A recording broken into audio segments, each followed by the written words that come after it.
Hello, vinyl community. This is David Bianco. Thanks for joining me today. So I did a review of the Eagles' Hotel California in MOFI One Step against 3 other releases, and the MOFI One Step won. So it's time to look a little deeper into 5 of the songs and what I heard there and why I think this album is a winner. That's coming up next here on the Safe and Sound Texas Audio Excursion.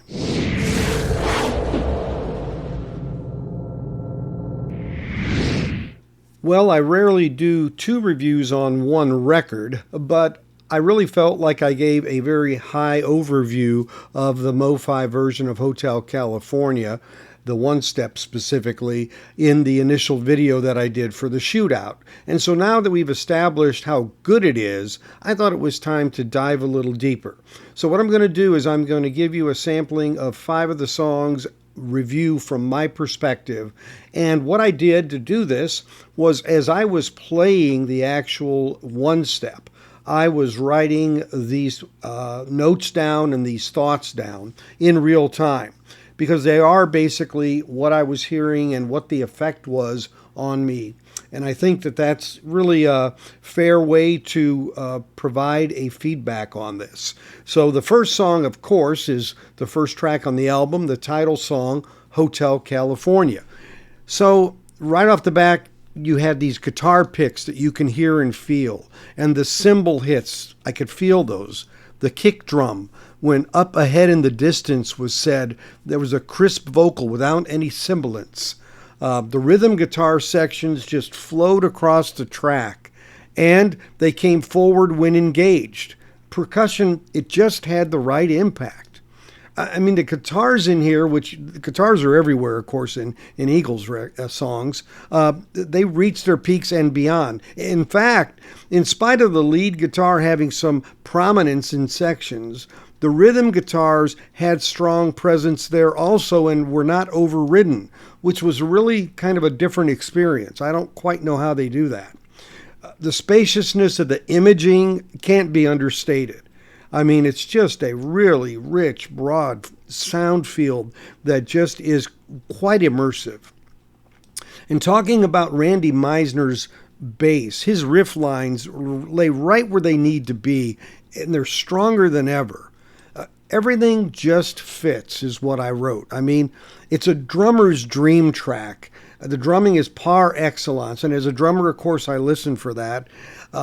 It's like I've never heard it before. And this record overall, and this song very specifically, I've always been longing for a more precise sounding version of it. And clearly you get this in the MOFI One Step. Moving on to the next track, New Kid in Town.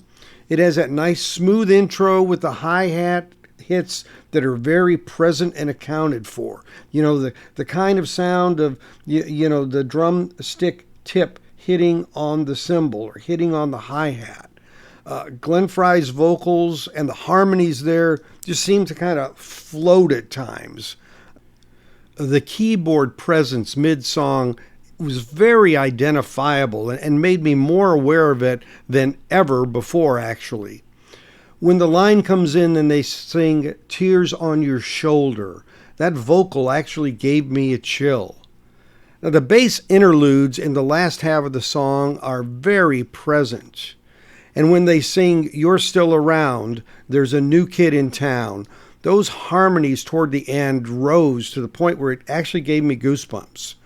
And the give and take of the rhythm and the vocals in the last minute of the song is very poignant. So the song really, the richness of it really had a lot of meaning. And of course, the ability to really hear the precision of the vocals and the instruments and the rhythm with the drums just really brought a new vision to the song almost. So then we get to Life in the Fast Lane. We're changing gears a bit, really rocking. There's like an open echo after the first guitar riff that's so revealing. And the Don Felder and Joe Walsh guitars, they drive forward in such a new way. It's not just more sound, it's more feeling. And the driving nature of the percussion in this record, this particular song, is emphasized, and the clarity and precision of Henley's effort with his drum kit is just so complimentary to the song that you really have to give it props and recognize how much it integrates into the feeling you get with this song. Similarly, the lead guitars just jump out at you mid-song, and the bass that follows it is a treat to experience, whereas it was just a bit of afterthought before. Now, the stop bridge there, when they're singing Life in the Fast Lane, has really an openness and spaciousness of sound. And then that driving nature of the song towards the end, including Henley's hit across the drum kit, stands out as a punctuation to this energetic ending. All right, the next song I move on to is a little softer song with Randy Meisner on the vocals, Try and Love Again. The guitar perfection at the intro with the feel of the strings is just amazing. And Randy's vocals are precision personified, and they gain a new power and clarity in this presentation on the one step. Again, Henley's hits are precise, and his cymbal hits sound and feel like you are there. During the chorus, the beat of the hi-hats and the rhythm of the song are to die for. And the guitar solo mid-song has a more open sound, as do many sections of this song. It really is more airy and open. The chorus wraps around Randy's lead vocals, and you have this virtual you are there in the middle of them feeling and experience. And then the lead vocal of Randy, when he sings "Gonna Try" twice, that vocal lifts up in the air, and it's in the foreground there, and it just kind of is there hanging. And then there is this subsequent "Gonna try, gonna try, gonna try" that is with the harmony. And that, in fact, is forward, but the harmony of the vocalist doing "oh," that lifts up in the background during that section. Really, something that really sounds just totally an aura that you can't explain. I don't even know how it's done, and I confirmed it had a similar effect on headphones. So just an amazing. I'm sure it was recorded a certain way, but boy, it really, the way these vocals stand out, it really brings some punctuation to some of these techniques, I think, that were used that maybe were subtle, but they were now magnified by the way this has been remastered. So it's amazing. So the key question I've had about this song for a long, long time, and not just because of this recording, it just personifies my statement, and that is, why wasn't this song put out as a single in 1977? I'm sure it would have done very, very well. All right, moving on to the last song on the album, The Last Resort. Wow. The piano and the vocal at the start are very airy and open, with Henley's vocal being ever crisp and present. The drum and the cymbal presence here was recorded a bit muted, in line with the nature of the song, but increased in intensity and presence as the song increased in drive. Very interesting, because it has been very strong the whole record, and then right at the beginning of this, it feels like it's held back a bit. And maybe, the nature of the song, I think, affected that with Henley, and building this up as he went, and being very soft and gentle at the beginning. The build-up brings basically an emotional feel, which is slowly brought down with some really open sounds, including the slide steel guitar. So this song kind of weaves a bit and goes into different feelings and emotions as it goes through. And the song's build-up and recesses that are there are served well by the production, which becomes even more obvious and experiential with the one-step. That's truly apparent as the backing string section builds up. And then the quiet piano solo comes in with almost kind of feeling where you can You could feel the hits of the pads onto the strings of the piano being apparent, and it brings you back into the softness of the song's meaning. And Henley's ending vocals are so clean and precise. After this, you can't help but have a shaking emotion towards the words that are there in the message, their meaning, and the musical genius of this piece as a final track on this LP. I mean, the build-up to the ending is almost too much at this point. They sing, "They call it paradise, kiss it goodbye."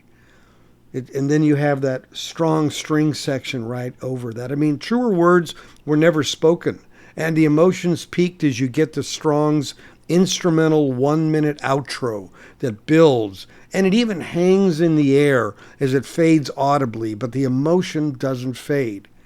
If this song and its powerful presentation on this album doesn't get to you, I don't honestly know what will. It's hard to emphasize on this album just how perfect the vocals are presented here. It actually makes me recall back to when I first played the one step of the Eagles' self-titled album when it came out back in August of 2022. How I heard the voices in a new way, and I thought I had heard it all in its glory in my first U.S. pressing that I've had all these years. This is something to do with the one-steps. They seem to do this so well. It happened on Desperado, and one of these nights, they have a similar vocal signature and strength. It's just, it's hard to explain. I can't. And similarly, the guitars on this LP, they're everywhere. Sometimes when you listen to the album, one can't normally discern them fully as they can blur or blend together as if your brain really can't even process them at all. But this one step seems to do something that keeps these guitars fully immersive while still making it possible to hear them on their own. I don't know how the hell it happens, but it does. Again, like the Eagles' self-titled, Bernie Leadon's banjo just comes out of nowhere, stands alone as if he's sitting in a chair in your room. I mean, as many times as I've heard that song, I never heard it or experienced it that way. Now, obviously, I listened to these songs many times in this process, and it can become quite redundant to the point of not even thinking about it and saying, oh, well, not again. But I can honestly say for this shootout, there was so much revelation, both from the Kevin Gray 2009, but even more so here from the MOFI one-step. And yes, while I'm a bit of an analog purist like many of you, I can't deny that these DSD 256 capabilities used in the MOFI process are the real deal. My ears and brain know what's true, even if my heart is bruised by the fact that digital is there. But my heart is on the mend again when releases like this hit you just right in the heart and all in a good way. Well, I hope this was an interesting walk through the record and what was going on in my mind as I listened to it. I appreciate you taking the time for me to be able to share it with you. As always, share with your friends. I appreciate that. And if you aren't a subscriber, please consider doing so by clicking on the bell and the all option. It's free, by the way. And anytime you can do a thumbs up or a like, I would appreciate it. And comments are always welcome. I really enjoy getting those and responding. One final note. When I did my first video, I had asked whether this was a failure in my title. I also had put a stamp of the word fail over the album. This was after I had tried to find one with fail and a question mark, because a lot of people have wondered whether this title was going to make it or not. It was such a well-known title. It was done so well. Could it be bested? And this was a big test, in my opinion, for mobile fidelity. And so that was the reason for it. Yeah, everybody likes more views and everybody says, well, you can do things for clickbait. And, you know, I've been looking at a channel called vidIQ where they give you recommendations on what to do. So I thought, well, I can't find one with a question mark. I could put one afterwards, and later I found that I could do that. But, you know, I had done that, and I hope it wasn't misleading to anybody. That wasn't the intent. I think you know how I do what I do and have done all along. So I definitely will rethink that in terms of it. I've removed it for now and will leave it removed because I didn't want to send the wrong message.